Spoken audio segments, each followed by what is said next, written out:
Hi, hello everybody. Let me take this off. Good afternoon, good evening, good morning, good night.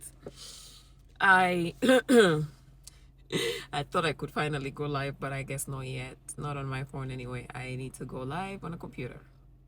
But here we go. I want to talk about the concept of dowry. Dowry, bride price, mahare, what other term is there for it?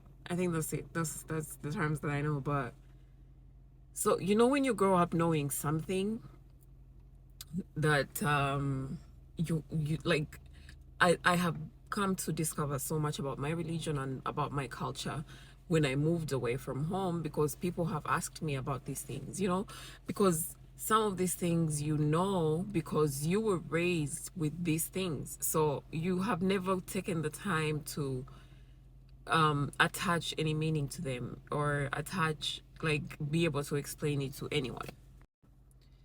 So anyway, so I recently finally made the connection for the mahari, or the bride price, or the dowry. I have been asked before what it's for, and for the people that I was talking to, they are of like American descent, and they like say it's kind of like putting a price to your value. And I knew that's not what it was, but I couldn't explain it because I didn't know the exact meaning myself, but I put it together. And here I am to share it with you guys. And I made a comparison, and like I made a connection to feminine energy and providing and provider men, right? So, briefly, when you're getting married where I'm from, your husband to be has to give you a bride price. And this bride price is up to you. You decide how much you want, or what it is you want, or, like whatever it is that you want.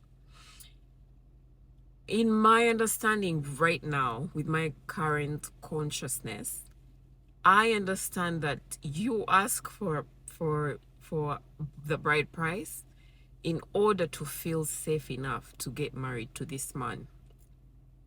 You feel safe enough that he'll be able to provide for you. You feel safe enough that when you ask, when you desire something, he will provide. Because these are the things that you have in your parents' house. Your parents provide for you. You're coming from your parents' hands into his hands. He has responsibility for your well-being, for your happiness, for your joy, for your safety. On top of the bride price, when they're coming, in my culture, when they're coming for the traditional wedding, they bring a suitcase full of items for specifically the bride. Items like shoes, clothes, undergarments, like accessories, like jewelry and makeup. So because these are some of the basic needs of humanity. So your husband is meant to provide for you your basic needs, which is housing, which is food, which is shelter, and clothing falls under shelter is housing. Clothing falls under shelter. So like, he has to prove himself to you even before he proves himself to your parents, because the mahari, the bride price, is up to you. Your parents don't have a say in it. You decide how much you want to have your husband prove to you. So yeah, that they bring a specific suitcase for the bride, and it contains everything from head to toe that has to do with your well-being, that has to do with you dressing like, smart and sexy, because there's lingerie in that suitcase sometimes. All right, so coming from the suitcase, that's you as the bride. Now he proves himself to your parents, in the sense that they will ask for specific items, and he has to be in position to provide those items as they've asked for them, so they are confident enough to let their child go into his care. so that they're confident enough to let him have complete responsibility over their precious, precious, beautiful princess. Okay?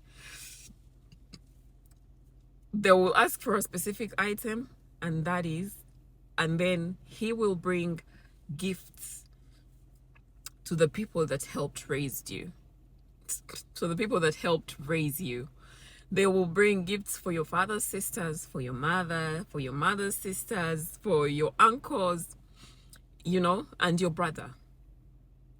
He has to convince all these people that he's capable of taking care of you. Okay? Yeah. So it's funny because I've never put two and two together, but recently, I don't know what I was watching or a book I was reading or a course I was taking. I don't know what put two and two together, but it put two and two together. Okay. So after all those gifts, there is more. This is all the traditional wedding. There is more. He brings all household items, including groceries. I think I've talked about this before.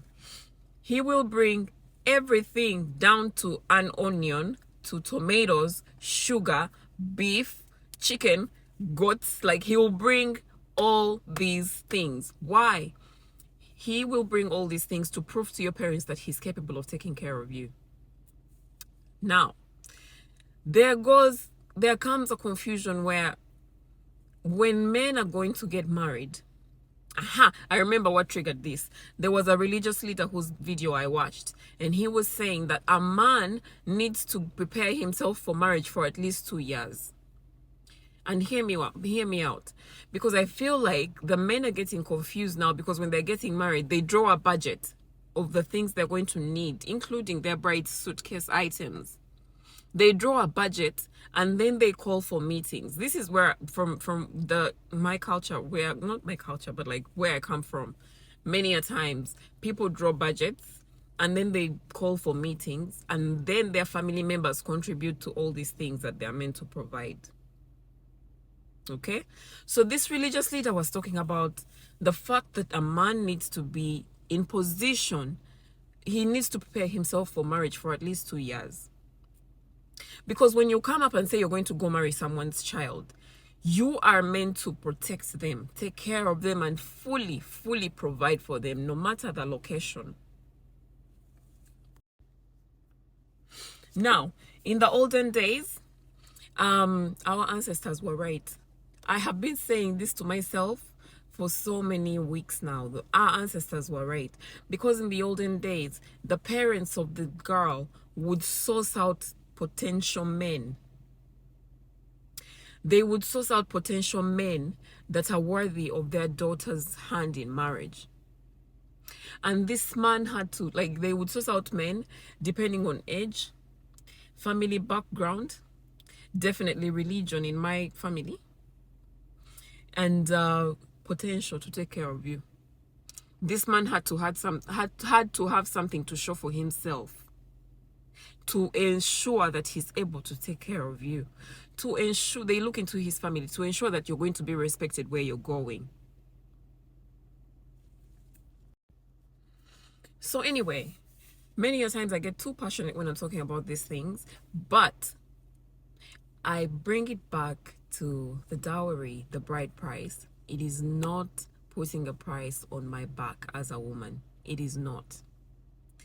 It is giving me a sense of safety, because for you to blossom in your feminine energy, you need to feel safe in the presence of your husband.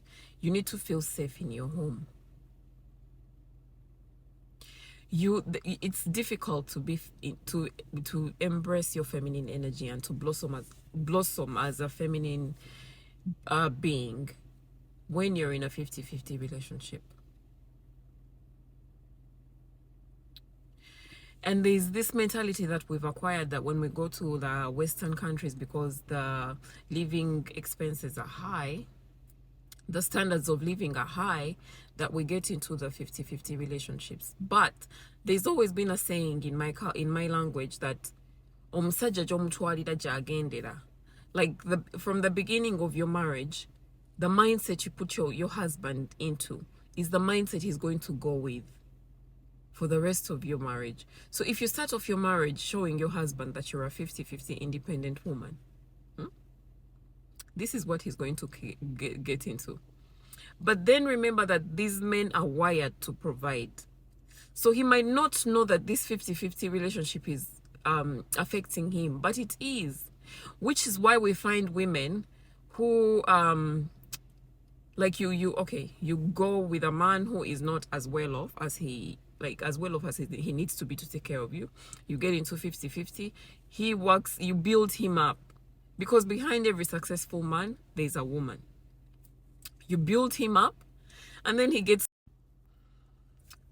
rich, and he goes and finds a younger girl that he can take care of. Yeah? And this happens a lot. It happens a lot. But this is why. Because men are wired to provide. So if he's in a relationship where he's not providing, he feels useless.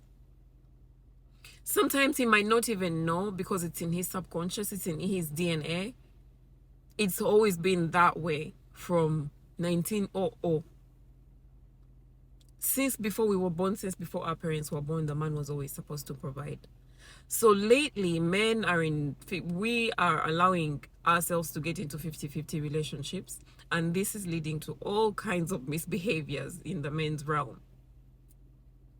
So women, I need you to know that you are powerful without having to provide for your man, because that is not your role. You bring the joy, you bring the calm, you bring the peace. Don't you see that there are so many single women as opposed to single men? Because once a man gets divorced, he cannot stay single for long, because they need us. And this is not to put down men, but they need us. A woman will stay single longer than a man will. Evidently, there's evidence. A woman will stay single longer than a man will, because men need us. So I need you to know how powerful you are just by being you. How much strength you give a man just by him being in your presence. And until you know that, we will not find happiness and joy in our marriages. I have said my piece. I have said my piece, so I hope this helps, and I hope you got the aha moment that I got. How did I forget this? There's one more thing I forgot to mention. There's a tribe in my country, Abachara Batoro.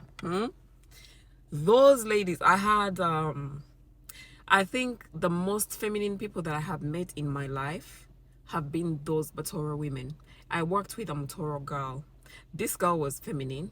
She embraced her feminine energy to the T. She would come in well put together. She would walk slow. She would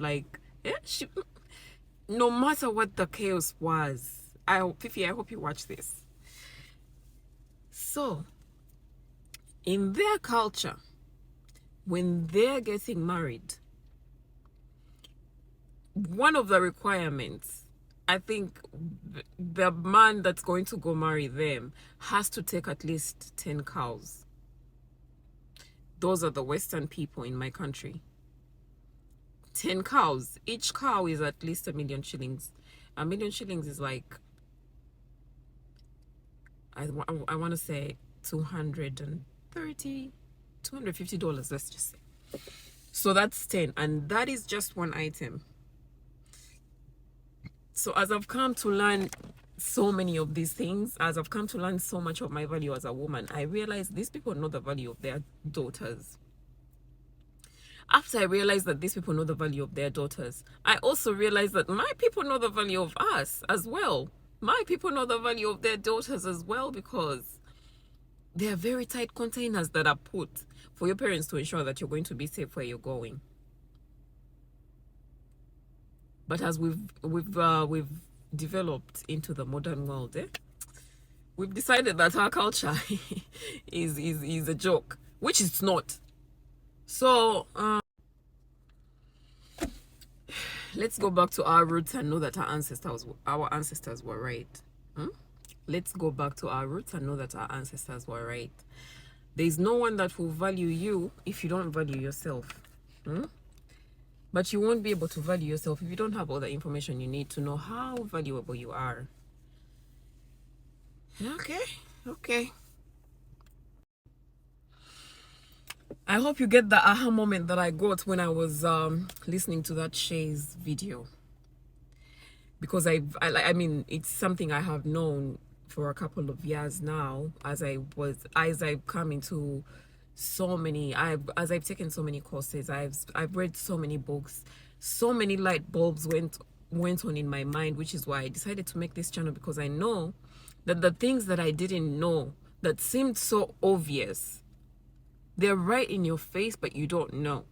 I know that there's other people that need this information. So here I am.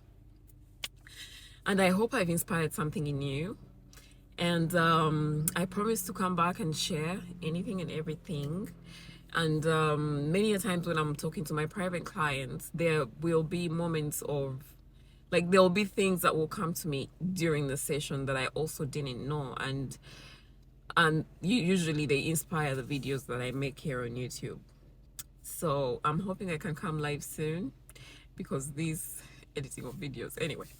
Like, subscribe, and thank you for 50 subscribers so far. I cannot wait to come live. I am so excited. Bye.